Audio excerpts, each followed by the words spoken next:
Fantastic. Hello, everyone, and welcome to our next session. My name is Danielle McNabb. I use she, her pronouns.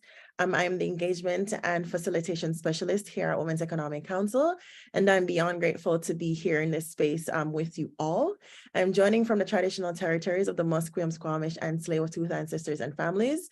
As an immigrant in this space, I'm very, very, very grateful to be grounded and to be living on these lands that our Indigenous counterparts have been stewards of for many, many years and will continue to be well into the future. Please do take some time to reflect on where you're joining from. You can do so by sharing in the chat or by just taking that time to yourself to honor the lands that you are on. Please note that, as you may have heard, the session is being recorded. We also have closed captioning available, so the spoken language for this session will be English. But if your preference is to have your captions displayed in another language, you can do so through the Wooba app by clicking the captions button, and you'll see the options. Through Zoom, it would be that up card button beside closed caption. Or if you're not seeing that, click the more button and captions should come up and you have the option from there. We have with us today our distinguished speakers, Janelle. So we have Janelle, who is a passionate advocate for racial equity, Black empowerment, and the socioeconomic progress of marginalized groups. She currently serves as a project coordinator for the Canadian Worker Co-op Federation's JEDI Social Acquisition Project, that is a mouthful, and is also a master's candidate at the University of Guelph, pursuing her degree with a focus on BIPOC farmers, small-scale agriculture, food security, and a One Health research framework. Her approach to food justice embraces not only food security, but food sovereignty, as she believes having autonomy over the cultivation, variety, and distribution in food systems can promote sustainable growth in communities our system has historically underserved. We're also happy to welcome our other distinguished speaker, Juliet, who's a passionate advocate of financial resilience and economic opportunities for women and girls. She is an advocate of the cooperative movement and the solidarity economy. Juliet is a co-founder of the Whole Woman Network, which is a leadership, advocacy, and empowerment social enterprise focused on holistic financial literacy and building community wealth using the Rosca model and African Indigenous frameworks. She's also a co-founding member and president of the Black Women Professional Worker Co-op, a woman-led cooperative linking Black women in the agri-food chain from the global North and South, and supporting them to begin, operationalize, and scale up their operations into mainstream retail channels. Today, they'll both be sharing with us CWCF's JEDI Business Conversion Project, the need, the history, and the legacy of social purpose. Again, it's amazing to have you both here with us, and to not take up too much of your time, I'll turn things over to you. All right. Thanks so much, Danielle, for that really warm introduction. Very much appreciate it. You could put the slides up now, if that's okay. Hi, everyone. I just wanted to say I'm happy and excited to welcome you all to our presentation. As Danielle said, it's on business conversions to social purpose organizations for equity denied groups, entitled The Need, the History, and the Legacy of Social Purpose. My name is Janelle Maxwell. I'm the JEDI project coordinator, and I'm joined today by Juliet, who also sits on the BIPOC board of CWCF, and Hazel, CWCF's executive director. And at this time, I'm just going to pass over to Hazel to share some brief words on behalf of the CWCF. Thank you, Janelle, and everyone. It's my great pleasure to be here. Just briefly speaking in support of what Juliet and Janelle are going to be presenting, and you're absolutely right, Danielle, that is a very much of a mouthful project, the JEDI Business Conversion Project. I think a lot of people are more used to hearing our organization talk about worker co-op conversions from traditional business, or co-op conversions. There was a U of Toronto-led project that just wrapped up after about 3-4 years called the Co-op Convert. This is a kind of a legacy of that, but really focused around equity denied groups, and they'll get into the detail. But I was asked to just very briefly present about the Canadian Worker Co-op Federation. And I should not have blurred my background, just trying to hide my bedroom. I think we are about a 32-year-old entity, which supports worker cooperatives. We have lots of good info on our website, similar to what you'll see on our new brochure here that I will not attempt to cover in any detail. We do things like help people start worker-owned cooperatives and related types, convene those who are already in worker co-ops in gatherings. Anyone based in Ottawa, we have one next Tuesday at 5 p.m. Look at our website. One in Victoria, one later in Quebec City.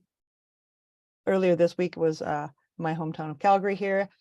So we host a national conference once per year. This year's is in Quebec City, mid-November. It's going to be an excellent event at essentially a yoga retreat, which is also used as a conference center.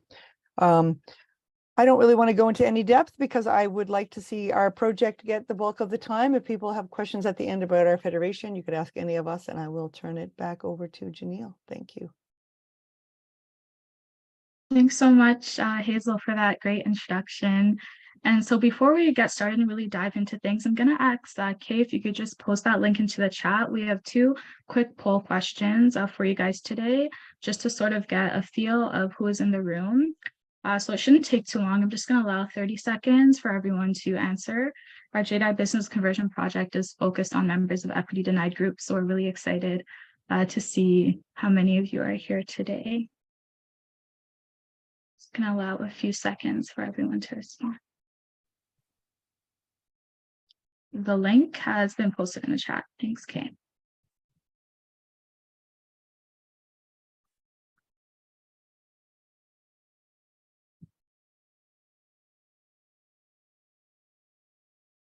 All right, next slide, please.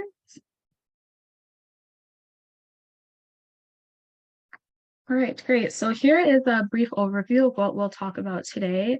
I'll be focusing on points 1 to 3, and then Juliet will tackle points number 4 and 5. It doesn't seem like a lot, points 4 and 5, but that actually will take up the bulk of our discussion today, as there's really a lot to unpack there. And I just do want to point out the speech note at the bottom of that slide. Sometimes you'll hear me use abbreviations, and of course, I don't want to assume what anyone knows. So hopefully you can take a quick mental note and sort of refer to that in your head if you hear me using any abbreviations. Next slide, please. All right, so justice, equity, diversity, and inclusion, right? We've been hearing a lot about that in recent years as it's been a hot topic amongst organizations. And we generally are aware that members of equity denied groups, they do face unique challenges in business and corporate realms, right? And as the name says, equity denied, we can sort of deduce that these people have been in fact denied equity and continue to be denied equity or kept outside of spaces or opportunities that could lead to socioeconomic, racial, cultural equity, right? And despite the recent growth and sort of attention and care for these issues in the past years, there is still a very strong need for change to improve the experiences of equity denied groups in the business and financial spaces particularly. And that'll be our main focus today. But of course, there is a need to improve their experiences in the wider lens as well. And to contextualize these suggestions, I'll just share the following. So from the first point under women there, that reads that just 17% of Canadian businesses are women-owned, right? And that is the statistic for 2022. And so from data, we can see that this number has very slowly but steadily increased in the past couple of years, which indicates that there is some progress. That's good. But we really have to sort of break that down a bit further to really understand the situation. And in doing so, we'll learn that about 21% of Canadian businesses have equal ownership between men and women, but that still means that the other 62% of Canadian businesses are owned by men. So 17% owned by women versus 62% owned by men, that's a huge gap, right? And that still means that women are underrepresented in business ownership.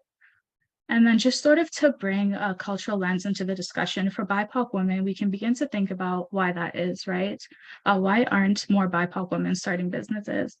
And in speaking for Black women, I know that I was raised in a fairly sort of conservative Caribbean household where women are more sort of encouraged to save their money, right? And to be very, very careful with it. We're not really encouraged to go after business investment opportunities. And so the mentality is more so for you to work and save your money, keep working and keep saving your money, right? As opposed to for men, that's a little bit more encouraged and supported. And so I think in that sense, we have to think about how we can better support our women, especially Black women who want to go after these opportunities. And that support and encouragement does start in the home. And then to add, and moving on to the next point there, 54% of men say that Canadian organizations treat women and men equally, and that's already quite a sad number, a little more than half. However, that's in comparison to only 32% of women. And I just want to speak briefly to the importance of intersectionality in research like this, and research that aims to highlight the experiences of equity-denied groups. And I'm going to share an example of a survey report by New Power Labs that was conducted specifically within Canada's finance industry. So Daniel, if you could just click twice, I believe the graph will come up. Okay, perfect. So that report highlighted that a racial breakdown of responses to the question, do you feel that your firm treats you equally compared to another gender, that revealed that Black women are the least likely to answer yes to that, while Asian women were the most likely, right? So we see that at the intersection of being a woman and also being Black in the Canadian finance sector, that there are high rates of mistreatment. And so just imagine sort of attempting to solve this problem of gender inequity in the Canadian finance sector by relying solely on gender-based data, right? That doesn't consider the intersectionality of gender and race in workplace mistreatment. And so in that case, we'd be starting from sort of a completely misguided and incomplete framework. And I wanted to mention this because historically, a lot of the change around freedom experiences in workplaces has more so benefited white women rather than racialized women. So that data and intersectionality within that is really important. And another important intersectional consideration for women is gender and age, right? So this idea of gendered ageism. And recently, issues like this have really been gaining a lot of attention as more and more women have been speaking out against it. And in recent media, we have the previous CTV news anchor, Lisa Laflamme, who actually spoke out about how her contract with the company suddenly ended after 35 years of working there, right? And this was soon after she decided to stop dyeing her black, her hair black, sorry. And she decided to let her hair rather grow out, right? She's 58. And that was actually questioned by the head of CTV prior to the rep decision to terminate her. So there was speculation that there is some correlation there.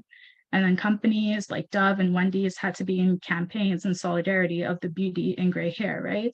And so we continue to see, unfortunately, older individuals, especially women, being impacted by unrealistic, unsustainable, and expensive beauty standards to remain relevant in certain sectors.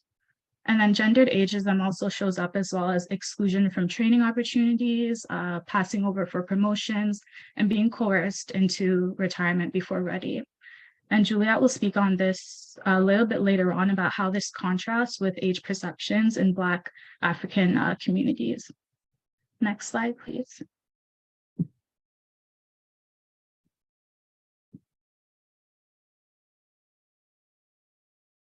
Thank you. So now we're going to move on to some prevalent issues Black, Indigenous, and other people of color face in the workplace. And I really do want to focus just on that third point because, obviously there's issues of race-based discrimination in both traditional and social enterprise spaces, right?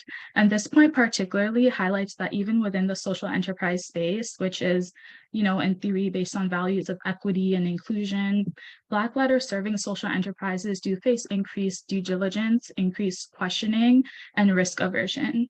And especially when it comes to increased questioning and due diligence, we have to sort of ask ourselves, what is the underlying reason for that, right?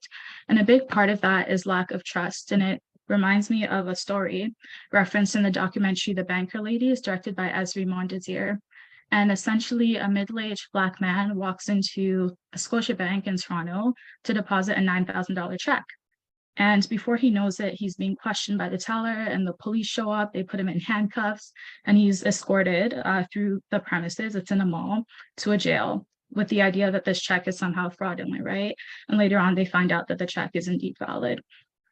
But again, just pointing that out to say that there is this idea of, while a Black man should not be depositing a check of such a high amount, there must be something fishy or there must be something illegal going on here.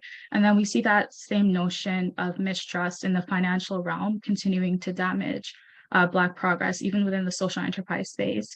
And so we almost have to over-explain and over-humanize ourselves for possible investor or grant opportunities. And lastly, I do want to speak a bit to the theme the picture on the right brings out.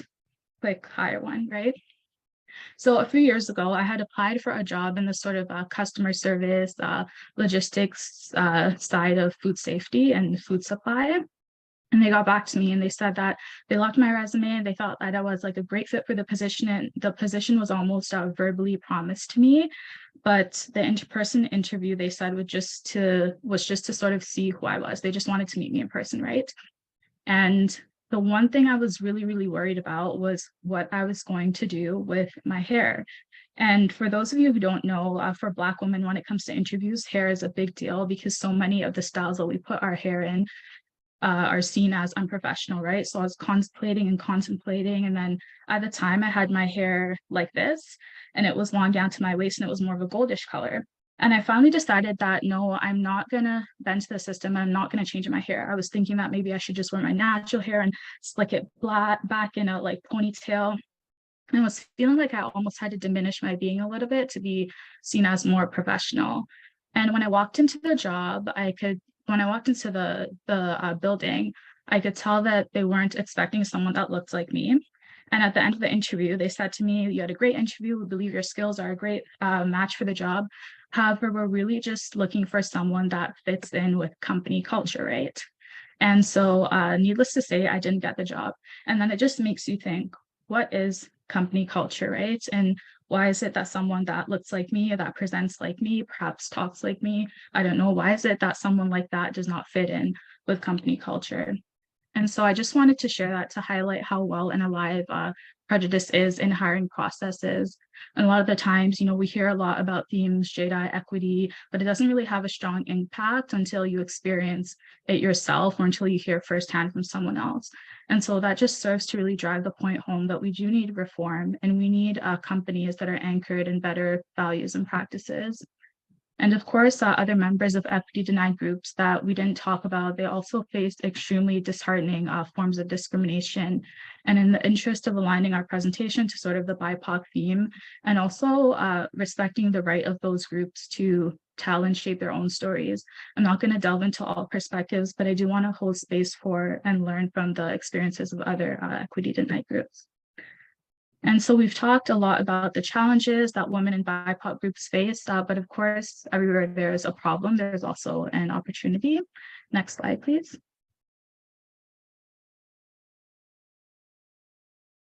Thank you. So now that we're centered in the need for this JDI approach, I do want to speak a little bit about the CWCF JDI Business Conversion Project, which is funded by the Government of Canada's Investment Readiness Programs. That's why you see that logo there at the bottom of our slides. And that project, like Hazel pointed out earlier, it really builds on the Waterloo Institute for Social Innovation and Resiliency. It builds on their Legacy Leadership Lab. And they really did such great groundwork and left really wonderful resources behind. So we just want to thank them for really championing business conversions prior. And then to extend the legacy of that project, we focus on members of equity denied groups. And our ultimate goal is to increase awareness of social purpose organizations, co-ops, social enterprises included in that category. We really want to increase awareness of that as viable long-term solutions to business closures, as well as to help facilitate business conversions to SBO. So those are our overarching goals. And we do believe that this project brings a ton of value to the social finance ecosystem. And we have several project goals, and you can see some of it listed there on the top half of the screen. And then you can also see some of the tasks that we've completed so far. In the interest of time, I'm not going to delve too much into them. However, there is a ton of information on our website, and the link to those sites will be shared at the end in the last slide. Next slide, please. Okay, so now just moving on to some more specific communication outcomes of this project. And I'm really just going to focus on point number 4 that emphasizes the benefits of transitioning from a traditional business to a social purpose organization.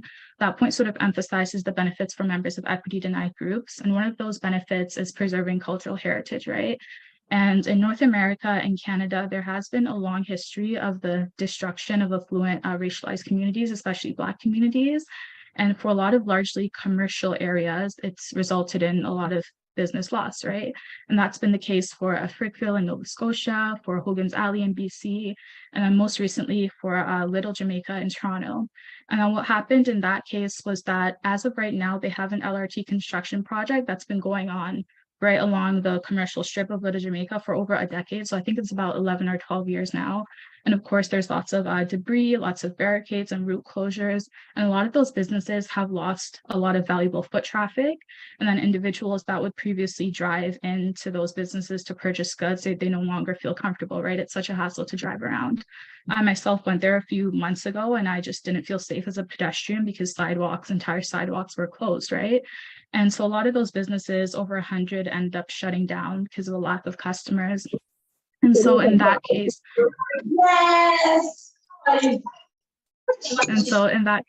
we really do want to share and talk about the SPO model as a means of sort of mitigating the loss of heritage associated with the closure of such businesses.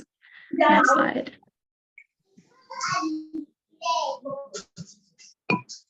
And this is just a very brief slide. This is the project timeline for your reference. I do think we have capacity to send the slide deck around later on. So if anyone is interested in seeing the timeline of this project, please refer to the slides.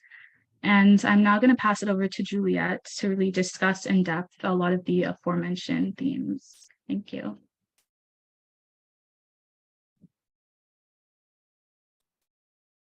Thanks a lot, Janelle. If we could just move on to the next slide, Janelle. So thank you so much, Janelle, for that backgrounder and just setting the tone, and Janelle for that lovely introduction. I'd like to just state first that today I'm speaking from the lens that I am a Black woman, Nigerian Canadian, from the southeastern part of Nigeria. I am Igbo by ethnicity. I speak 4 different languages, English being one of them. And so that forms how I interact with the world and how I, my perspectives. And of course, just to acknowledge also that even though we're talking about BIPOC and equity denied groups, I speak specifically from my point of view. So just really acknowledging those that are not present in the room and knowing that we have a lot to learn from one another, and I will not speak on their behalf. And of course, we talk about social purpose organizations, right? But in this presentation, I'm going to be very focused on cooperatives, right? The spectrum for social purpose organizations is, of course, it's wide, but I'll stick really to cooperatives. So next slide, please.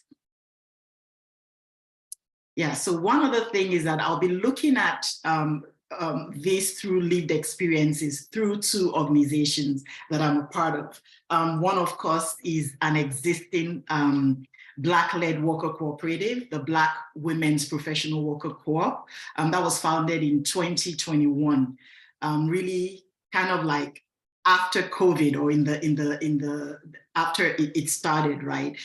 We sat together, 10 of us, 10 women, professional women from different backgrounds, financial services, project management, environmental sustainability, like really wide spectrum. And we said, you know what? It's time to create something that speaks to the gaps that we see, especially in the food space. For women, Black women in the food space. And beyond that, we realized that there was a need also for other professional women, other Black professionals. And so that co-op is in existence, and we're getting a lot of help from the Canadian Worker Co-op Federation in getting going. And the other organization that I'm going to speak about, this is really an informal collective that was founded in 2010, right?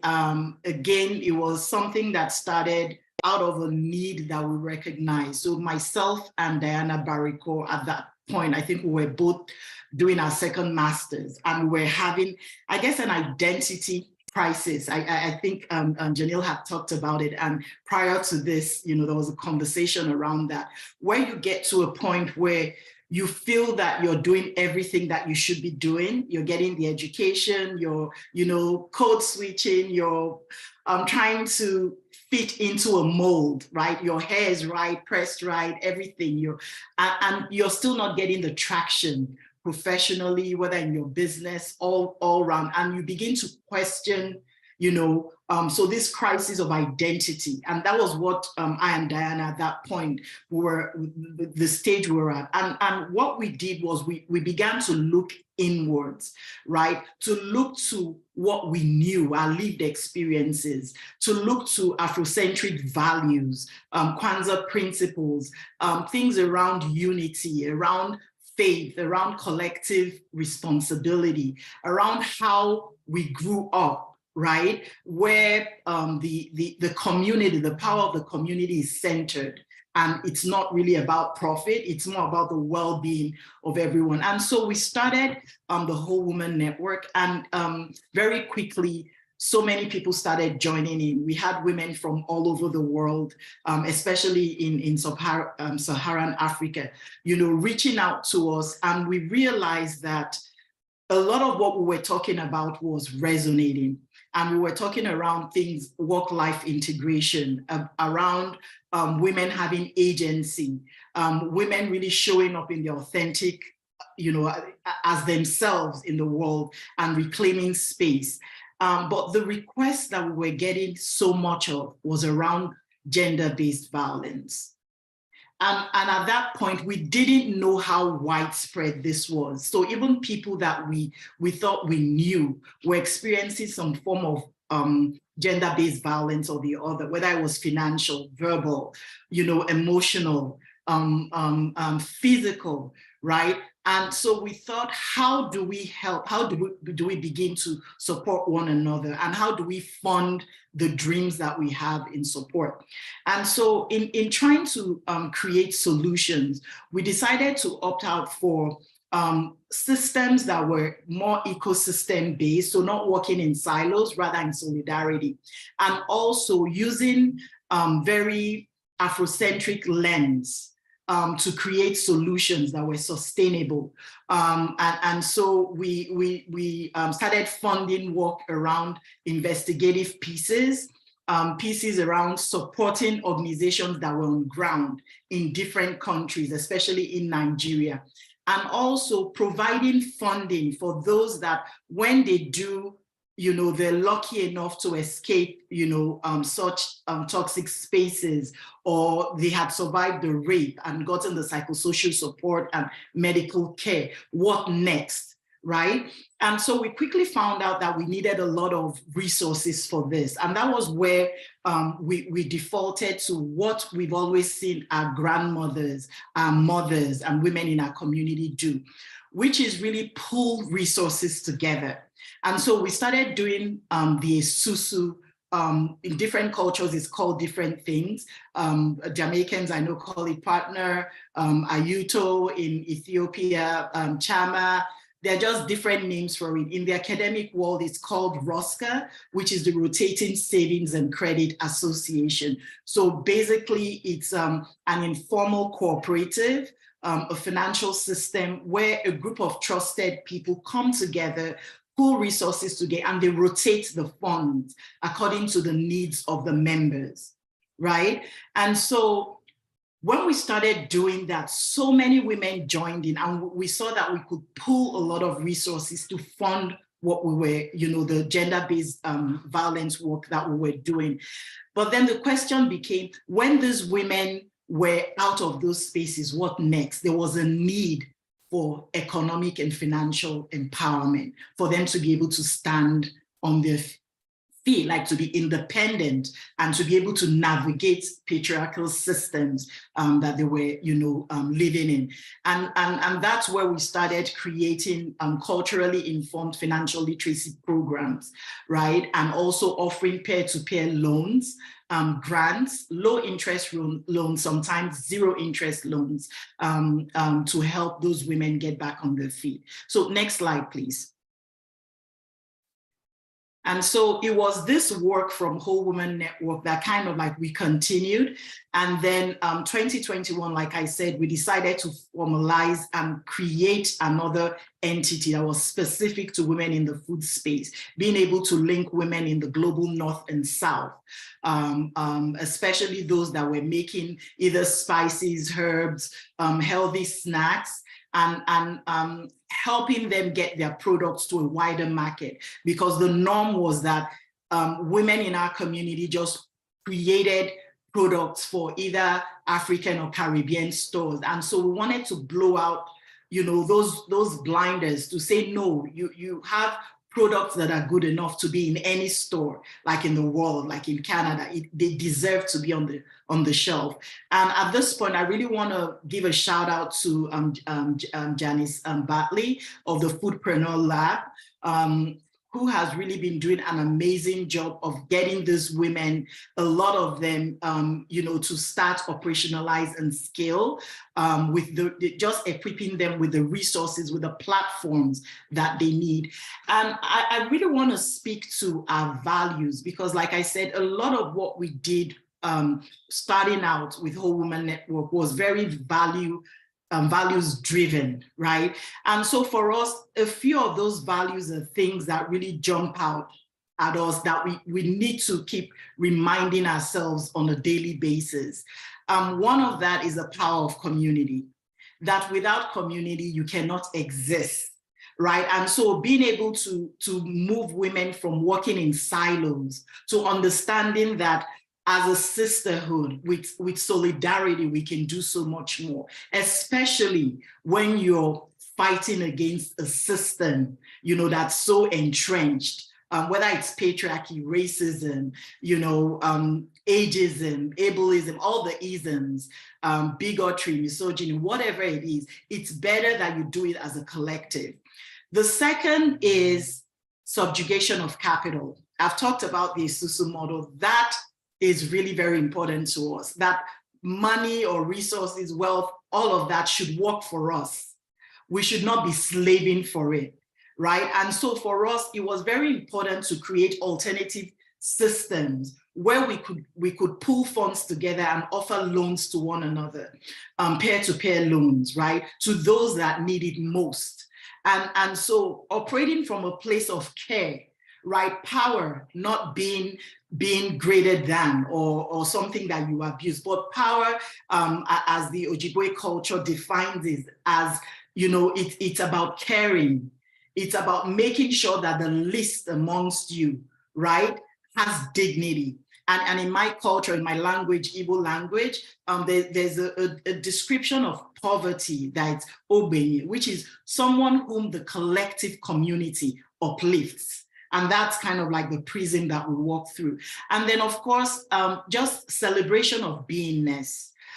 For us, we recognize that as Black women, a lot of times there's this pressure of excellence, right? You go into any space, you're thinking not just of yourself, but others that will come after you. So you have to be twice as good, 5 times as good, 10 times as good to even be considered, sometimes not even as equal, right? And the fact that you're constantly navigating spaces that make you question your identity. I mean, Janelle talked about her hair, going for an interview, right? And thinking about your hair, thinking about your skin color, like things that ordinarily, shouldn't be an issue. So because of that, we're very intentional about celebrating both failures and successes, and we don't deem them as failures. We celebrate the humanity that we have as human beings, that you don't have to perform all the time.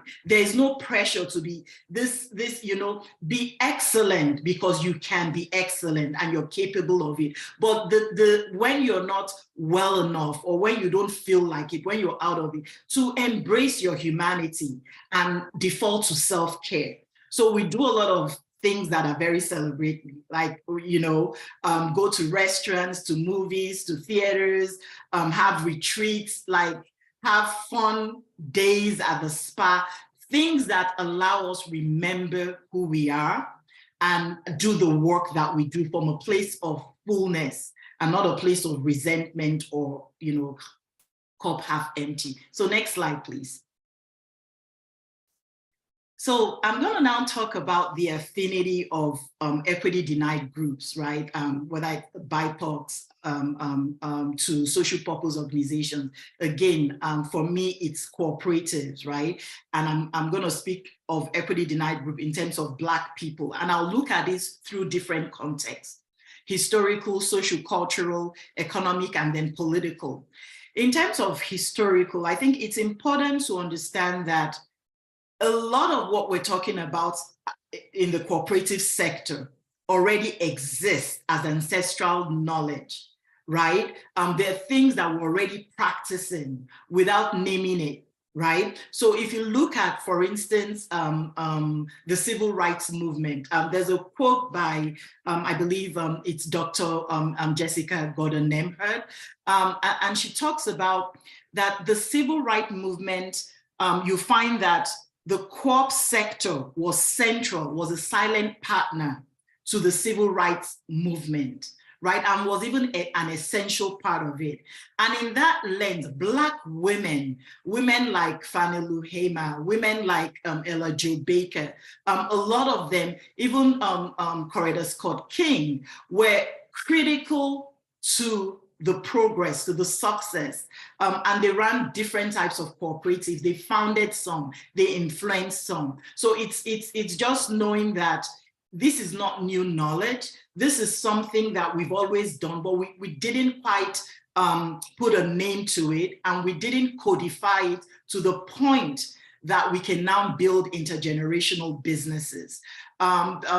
Things like, like what happened with displacement, for instance, the slavery, culture travels, right? So the cultures, things like Isusu, which is the Rosca model, travels with different diaspora groups. And so you find a lot of women doing this here in Canada, right? Where they're pulling resources together. If they're not able to get loans, traditional loans from the banks, they're able to come together and pool resources. But even in that space, some of these women face, another layer of discrimination. Sometimes you go to the banks with a lot of cash and they're questioning that, like the example that Janelle had mentioned.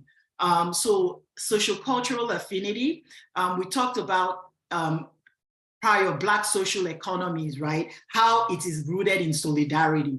And so that collectivist cooperative way of looking at the world, that model of the world that we have, which the Ubuntu principle really captures, I am because we are, is something that we now need to not only learn more about, but in the face of a pandemic, it is even critical, right, to consider the cooperative model as something that we can use existing wisdoms and values and lived experiences and then learn from the formal sector. So it's really the informal and the formal coming together to coexist and to co-create something even bigger, right, and better. There was a movie, a documentary that was screened by the Canadian Worker Co-op I believe it was last year, the Federation at Outsikert. And I really loved it because it was about, a community in Nunavut, how different groups of people came together with their values, cooperative principles, and then they were able to bring their community to a place of shared prosperity, right? On the principle of no one left behind. And we have the exact same phrase in my culture, which is leave no one behind. No brother, no sister, no citizen, no community should be left behind. The economic affinity, of course, in terms of business structures, we know that a lot of businesses in the Black community are sole proprietorship, family-owned businesses, and the challenge is that a lot of them do not, there's no succession planning, right? So they do not exist beyond 1 or 2 generations. There are systemic issues around that in terms of just the structures, governance, access to funds, and even the market. But there's also a need for us to now look at it and say, wait a minute, if it's not working in the capitalist model, how do we shift that? How do we get into this SPO space? How do we form cooperatives? Because traditionally cooperatives have 3 times, more chances to survive than the regular businesses, right? So how do we pull what we're already doing and get the added resources that we need to build intergenerational businesses and wealth? And of course, with leadership structures in how we govern ourselves. I love that Janelle made that example around Lisa LaFlamme in terms of ageism. The contrast with Black communities is that eldership is very much a part of the political structure, of the leadership structure, whether it's at the community level or even, wider society. And so the issue of eldership for women, it's a paradox, really, right? In the West, like for instance, for me, I know I've been in Canada 20-something years now, over 2 decades. I call Canada home.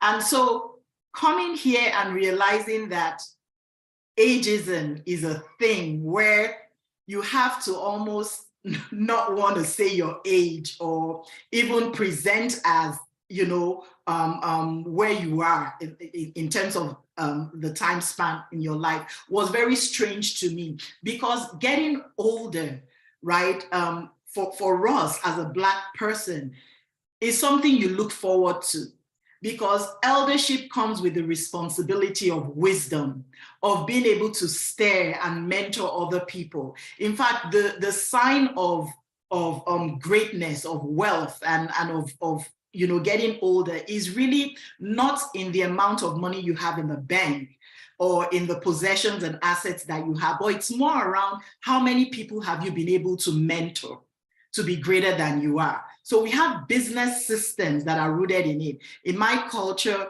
there's a business model, incubation model called Imwafia, where as a business owner, it's not really mandated, but you'd be like, not to do it will be frowned upon. You have to take younger people under your fold and teach them everything you know, right? And so that they can be greater than you are, because that's your marker of success, right? And so contrast that to the competitive nature of capitalism, for instance, right? Where everyone is trying to get the better of the other.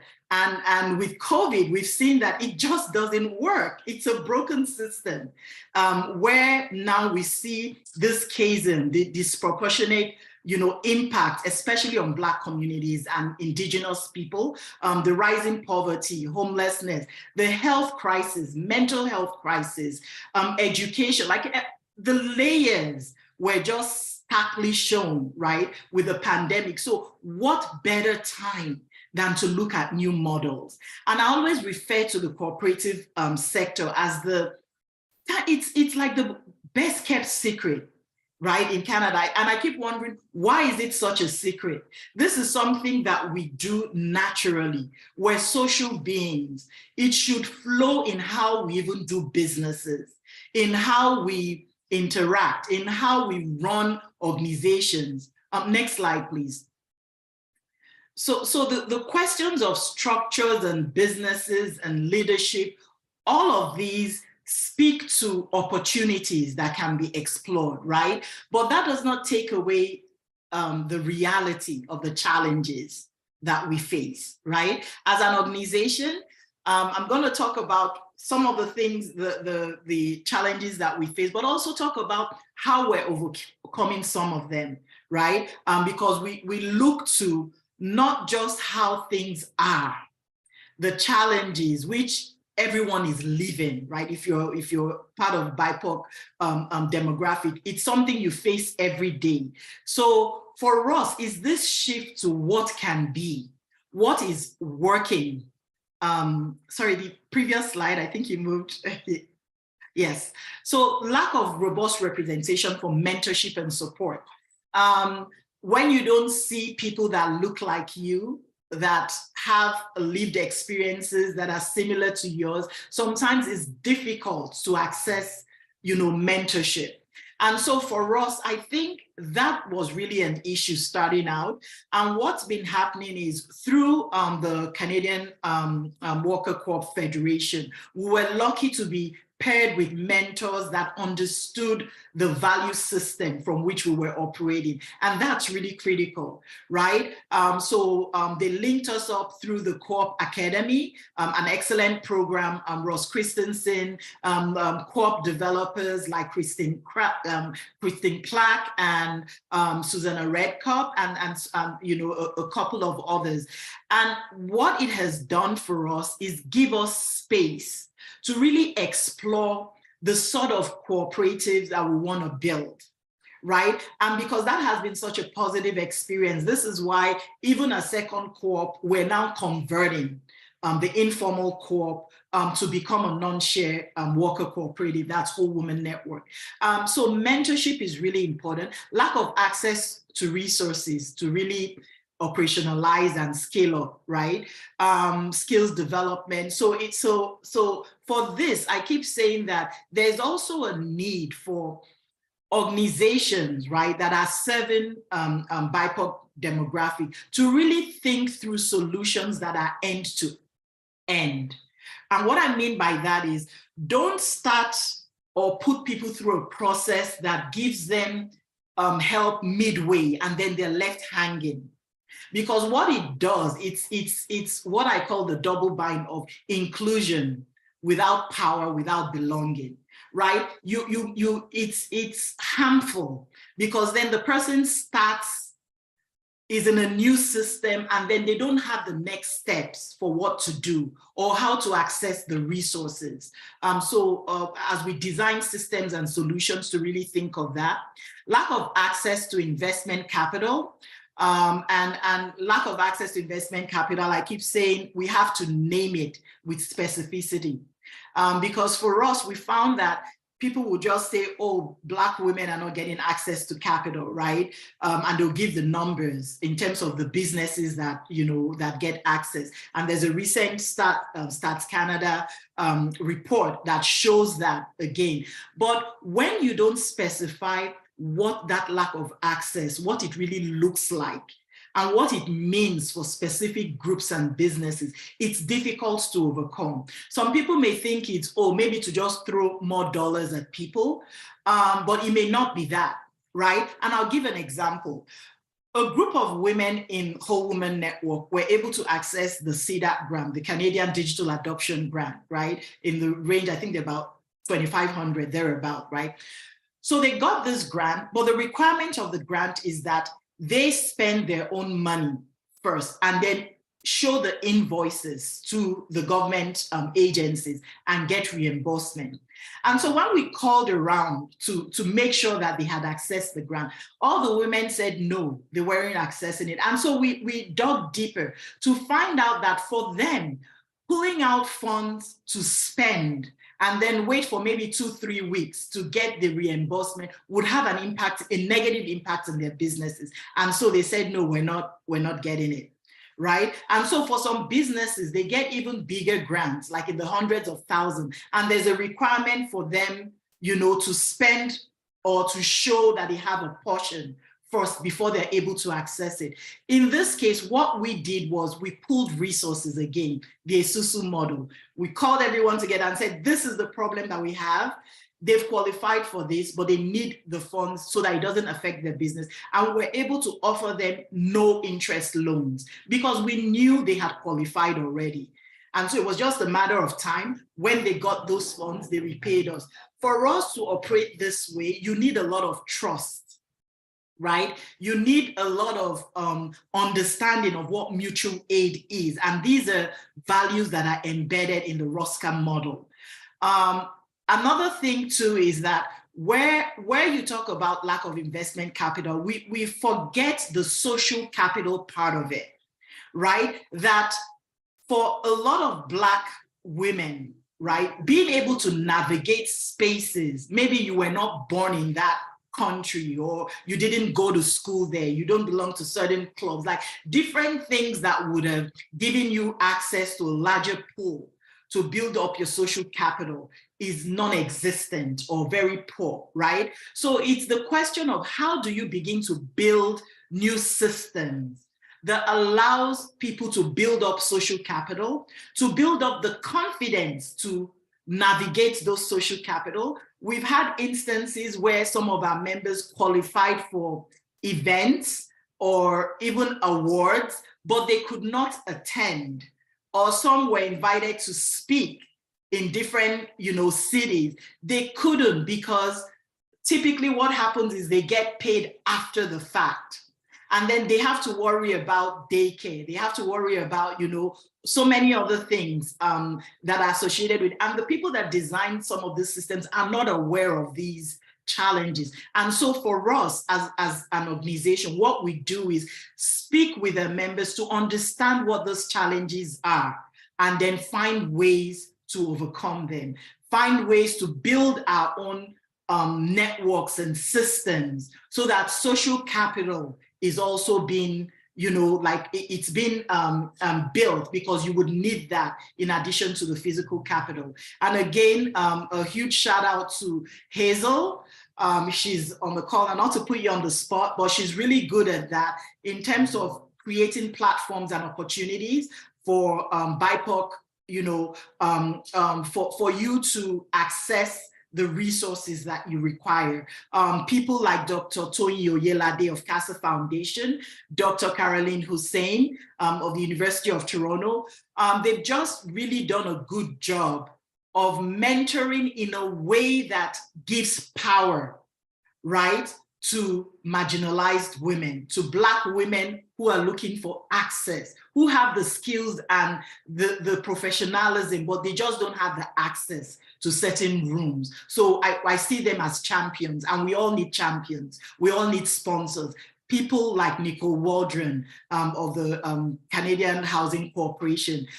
They speak for you in rooms that you're not in. And we also should be able to strive to become that to other people, right? When you're in a room and you know that there's an opportunity to speak for someone else, to amplify the work that they do, to really do that. And of course, Janelle had mentioned about increased due diligence for Black women, BIPOC, equity denied groups. Like, it's just over, and the scrutiny, the constant having to explain yourself. And I love, there's this quote, I'm going to paraphrase it, by Toni Morrison, where she says the whole function of racism is really to just keep you explaining yourself, right? It's distraction. It keeps you away from doing the work, from being yourself. And so having that awareness for us is knowing what to give our energy to,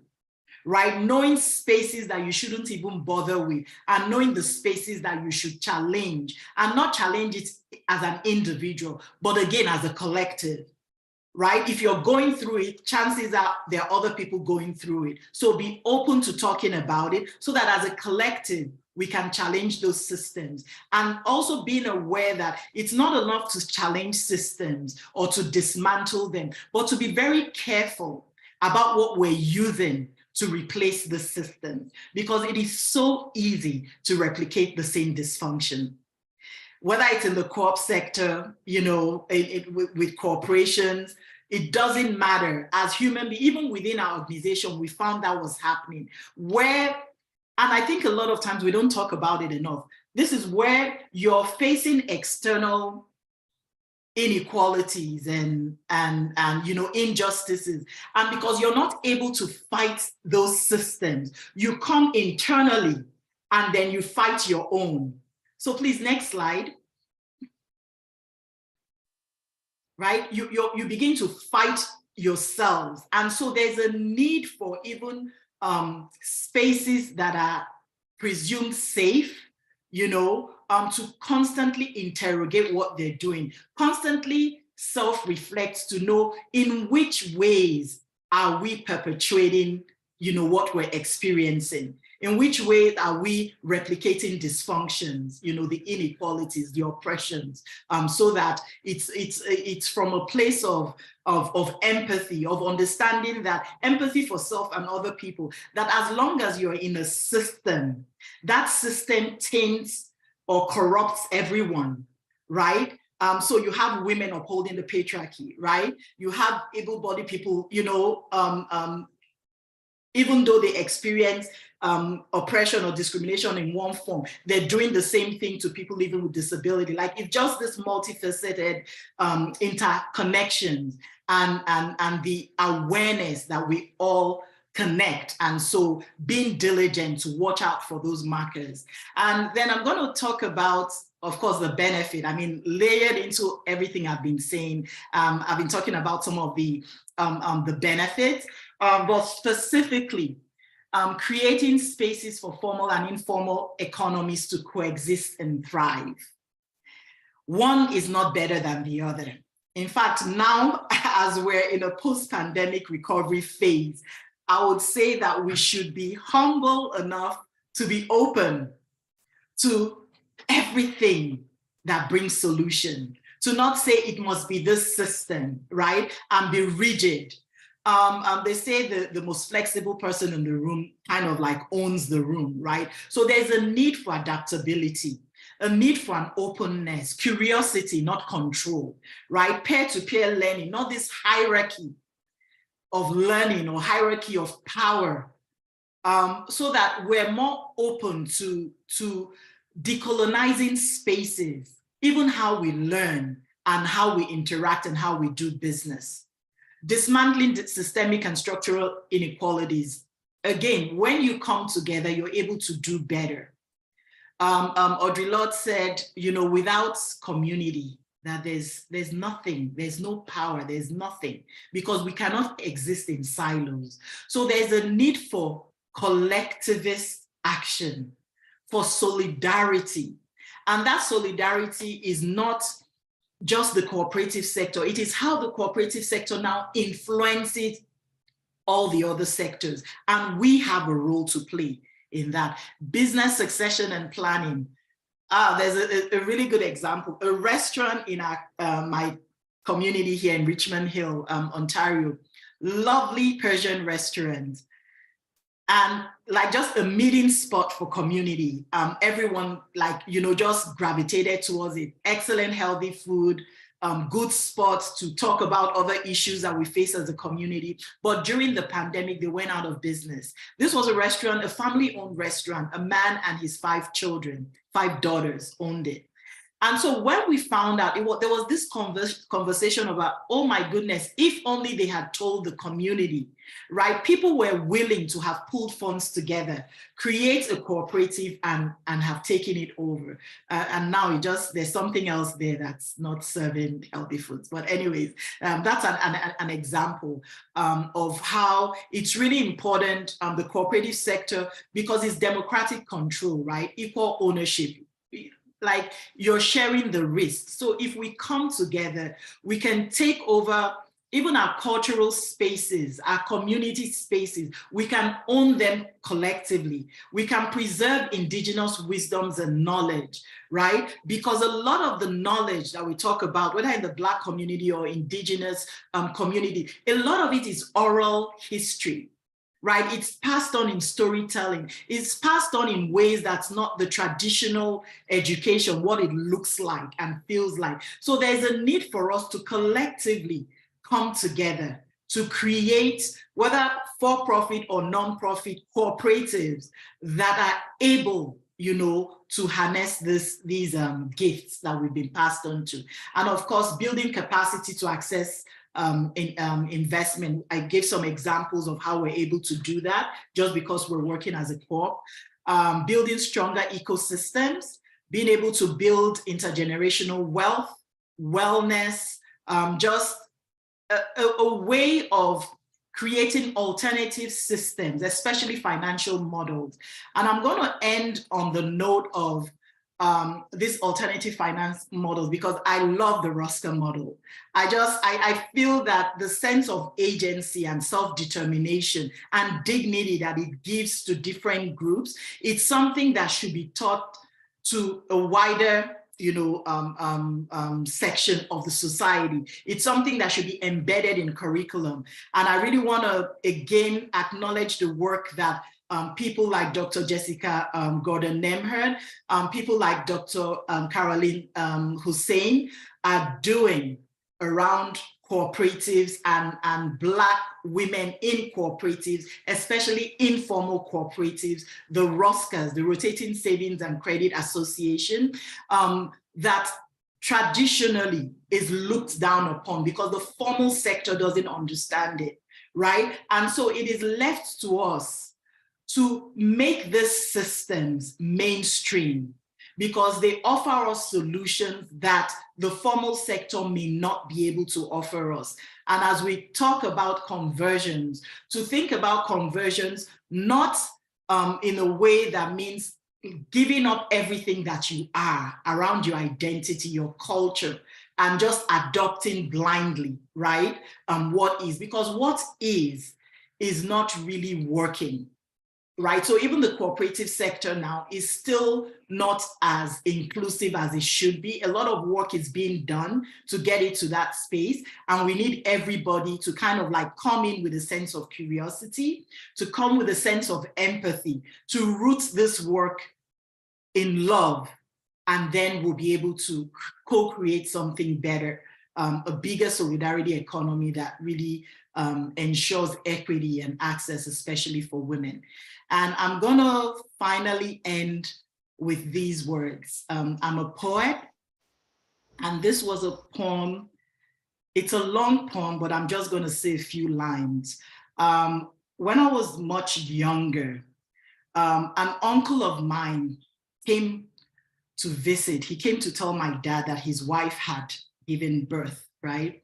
And I'll never forget that image, because when he came, he slumped over and he said, "It's a girl." And the voice was so, like, such a disappointing tone to it. And I recall watching my father, try to kind of encourage him to, and then I was confused because I was thinking, like, it's a girl, so what? Like, what does that mean? Right? Does it mean that we're not of value? And it took me years later on to realize that it's really the way that the world perceives us, but we don't have to lean into that. And the title of this poem is "Today I Will Not Bow." Today I shall be born, and my mother will not weep when she beholds the folds between my thighs, and my father will not stare at her with accusing eyes. Thank you. And thank you so much. Hand it over to Janelle. Thank you. Thank you so much. Yeah, I just have a few very brief words. Next slide, please. Yeah, so everyone, we have talked about the JEDI Business Conversion Project, and we just wanted to share some resources. These are more so for individuals outside of the social purpose organization, social enterprise space, but there is some really good information on there. And I will note that the BIPOC Training Bursary and Racial Project grants for this cycle are already closed, but do keep an eye out. And if you yourself are thinking of purchasing a business, or if you know someone that's thinking of converting a traditional one to an SPO, please do stay in contact with us. Next slide. And here's our contact information on screen. I want to thank you all for attending. Thank you all for your comments and warm remarks. Thank you, Juliet, Hazel Kay, for being here, and Danielle and Sarah for the invite. And I'm going to turn it over to Danielle at the time. I don't know if you have any closing remarks. Yeah, for sure. Thank you so much, Janelle and Juliet, for this profound presentation. There's just so many things to unpack there as we take into consideration many of what you've mentioned, as we continue to strive for economic empowerment for women, particularly women who identify as Black or racialized. So it was really a pleasure to sit in this space and to hear all you have to share. And that Rosca model is something that I will be taking back because as somebody who grew up in Jamaica, we did partner and it was very helpful, and it came in, when you had times of need, it was very handy.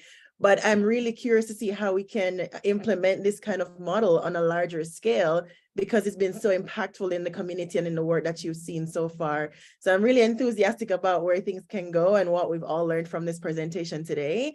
So thank you again for being here with us. If anybody would like to connect with Janelle and Juliet and Hazel, feel free to take down their contact details that you see here on screen. You can take I have one last thing to mention when you're done. Sure, no worries. You can take a screenshot and you'll also have access to this in Awuba. So feel free to go there as well to have access to their contact details and the presentation. Before we wrap up and head to lunch, I'll give it back to you, Janelle, so you can say what you'd like to say. Yeah, just very briefly, I just want to encourage and remind everyone to fill out the form. We just have 4 questions to sort of assess the efficacy and sort of scope and content of our presentation today. Kay had posted the link in the chat and I just reposted it. And so we'd really, really appreciate if you could take a few minutes to fill that out. Thanks, everyone. Fantastic. We'll break for an hour and we'll reconvene for our next session. Thank you, everyone, for being here, and take care. Thank you. Thank you so much for having us. Hi.